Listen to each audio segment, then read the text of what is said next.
You know, I can still see the whole thing playing out. It's like one of those memories that just burns itself into the back of your brain, right? It was supposed to be the best day of our lives. The day my wife Sarah and I finally got the keys to our first real home, a perfect little place in a community called Cypress Grove Manor. But instead, it turned into an episode of neighborhood warfare. And I mean, warfare with a clipboard. I was standing on our brand new porch, watching this woman, Deborah Sterling, stand planted like a marble statue between Sarah and the front door, literally blocking the threshold. She wasn't just casually leaning there.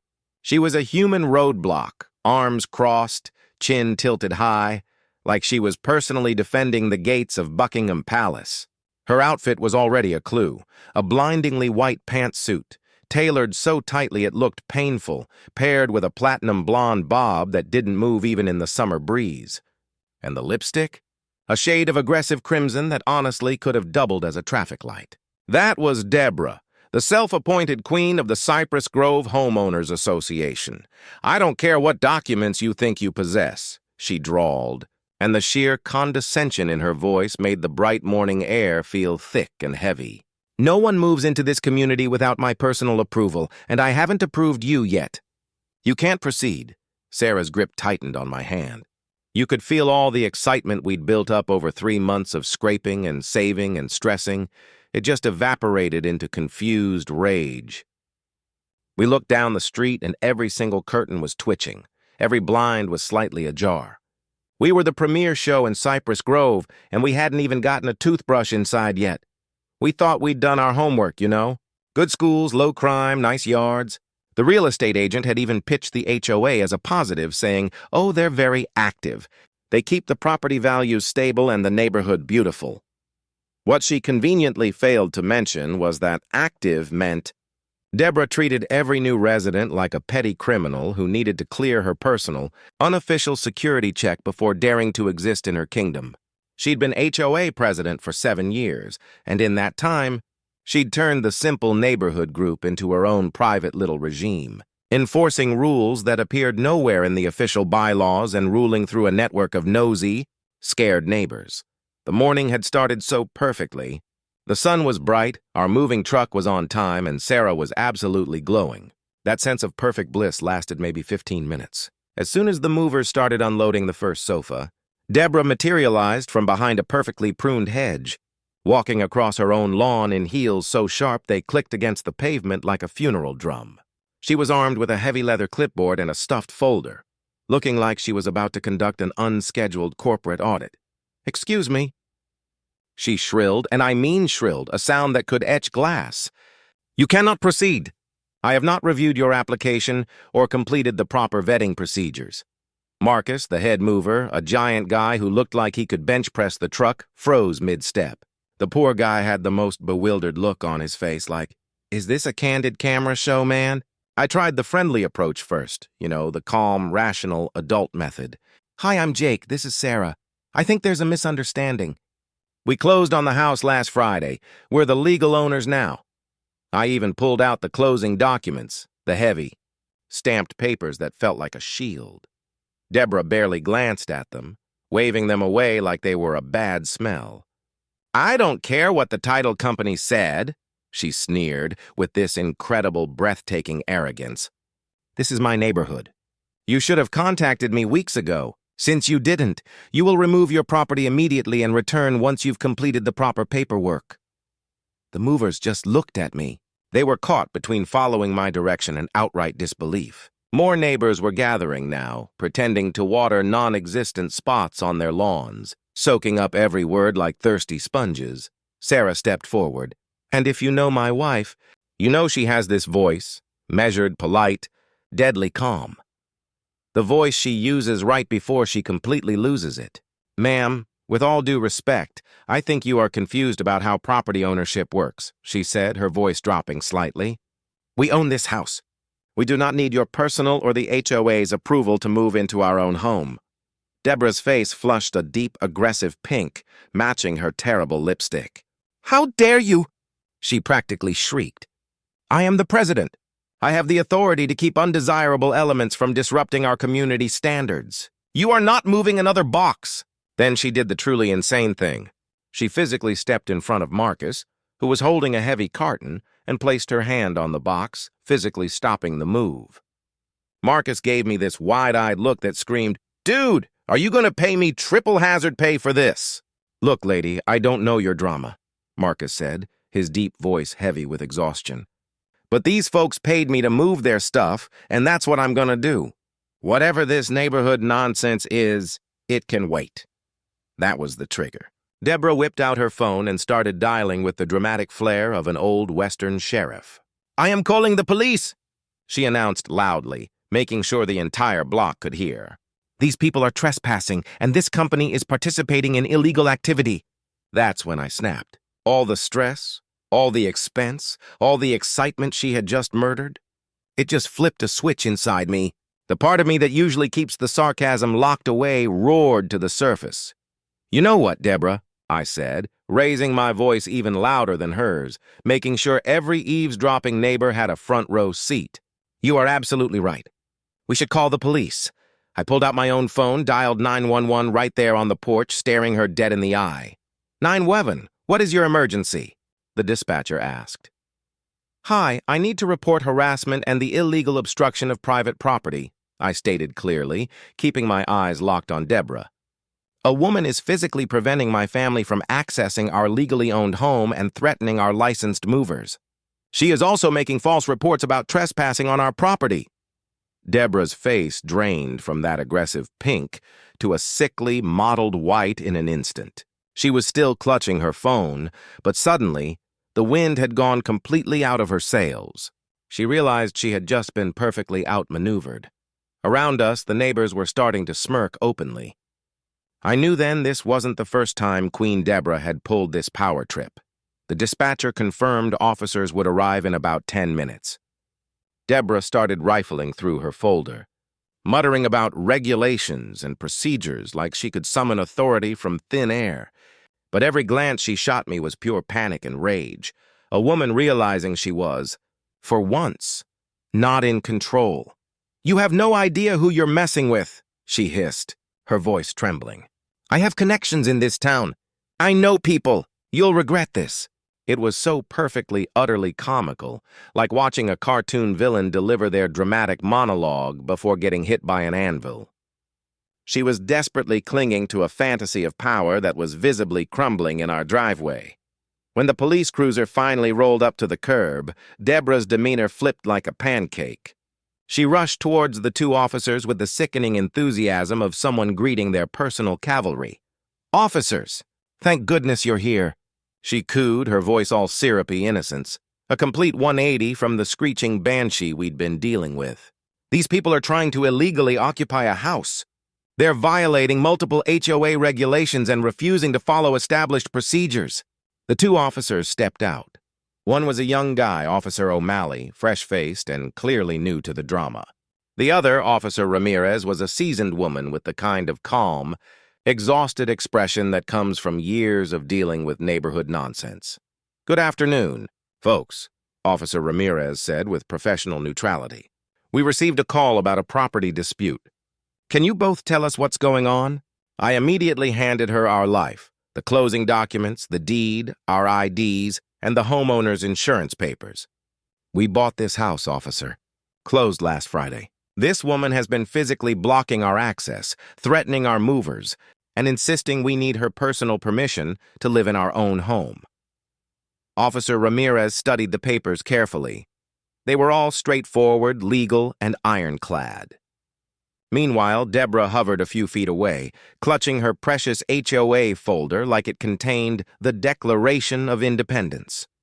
"Ma'am," Officer Ramirez called over to her, still utterly calm, "do you possess any legal documentation that gives you the right to stop these homeowners from accessing their property?"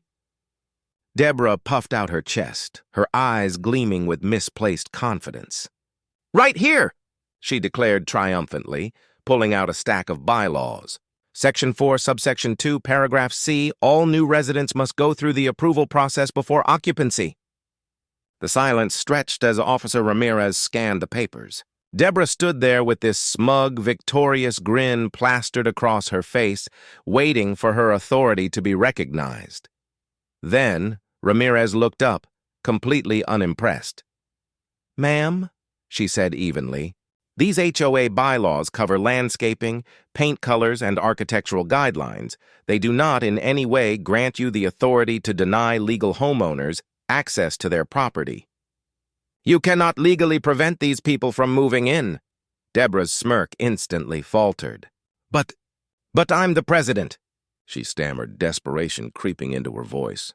"I have a responsibility to protect community standards. These people could be criminals, or worse." "Ma'am," Officer O'Malley interjected, pen poised over his notepad, "are you now refusing to allow the legal homeowners to access their property?"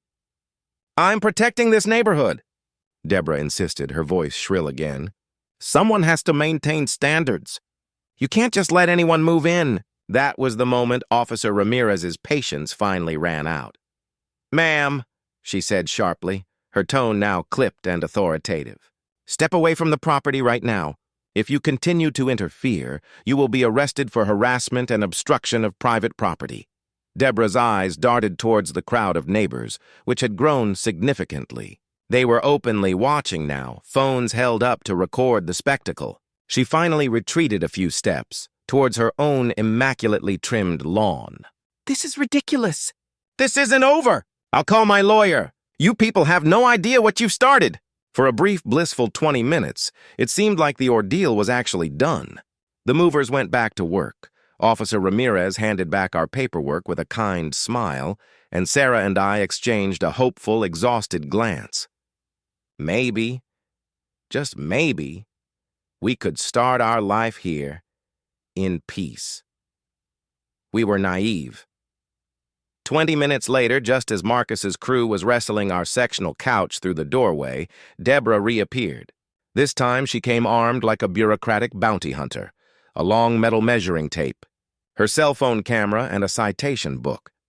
She started snapping photos of the moving truck, measuring the distance from the curb, scribbling notes like a parking enforcement officer on a terrifying power trip. "Excuse me," she announced in her most official, nails-on-a-chalkboard voice.